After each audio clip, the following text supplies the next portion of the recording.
নমস্কার বন্ধুরা, কলকাতাস কিচেনে আপনাদের সবাইকে স্বাগত। আজ আমি রান্না করতে চলেছি রুই মাছ আলু দিয়ে ঝোল। তো চলুন দেখে নেওয়া যাক কিভাবে রান্নাটা করি। মাছটা আমি ভালো করে ধুয়ে নিয়েছি। এবার আমি নুন আর হলুদ দিয়ে মাছটাকে মেখে নেব।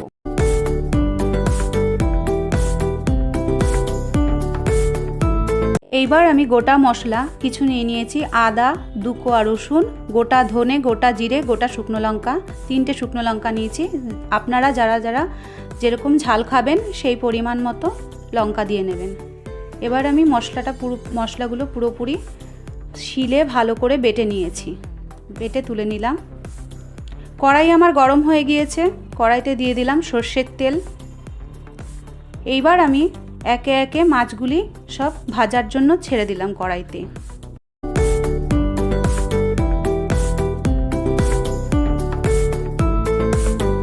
মাছগুলো আমার ভাজা হয়ে গিয়েছে। মাছগুলো এবার তুলে নিলাম। এইবার আমি ওই তেলের মধ্যে লম্বা লম্বা করে আলু কেটে ধুয়ে রেখে দিয়েছিলাম, সেই আলু নুন দিয়ে আমি ফ্রাই করে নেব।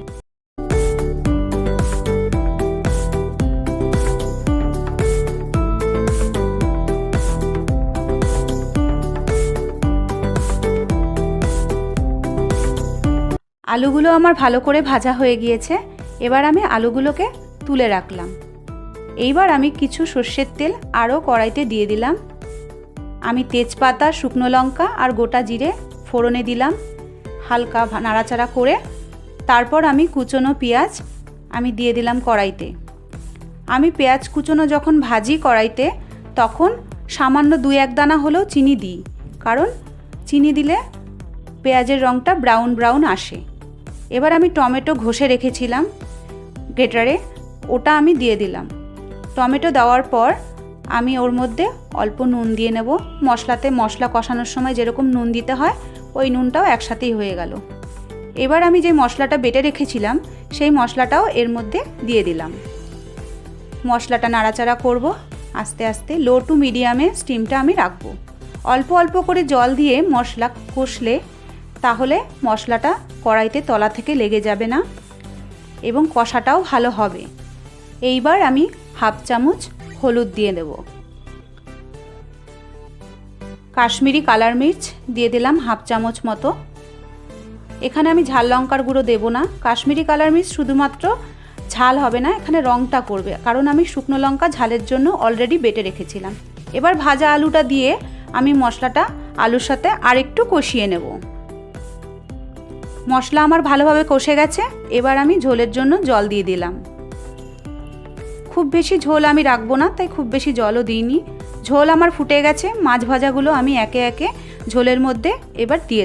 ঝোল না ফুটলে মাছ ভাজাগুলো দেবেন না। ভালো করে ঝোল ফুটে উঠবে, তারপরে মাছ ভাজাগুলো একে একে আমি ছেড়ে দিলাম। এইবার আমি ঢাকা দিয়ে দেবো মাছটাকে। আমি এবার সানরাইসের শাহি গরম মশলা 1/2 চামচ মতো দিয়ে দিলাম। ধনে পাতাটা দিয়ে ভালো করে মাছের ঝোলটার সাথে মিশিয়ে নেব। মিশিয়ে নেওয়া হয়ে গেল, আমার রান্না কমপ্লিট। এবার আমি পরিবেশন করব।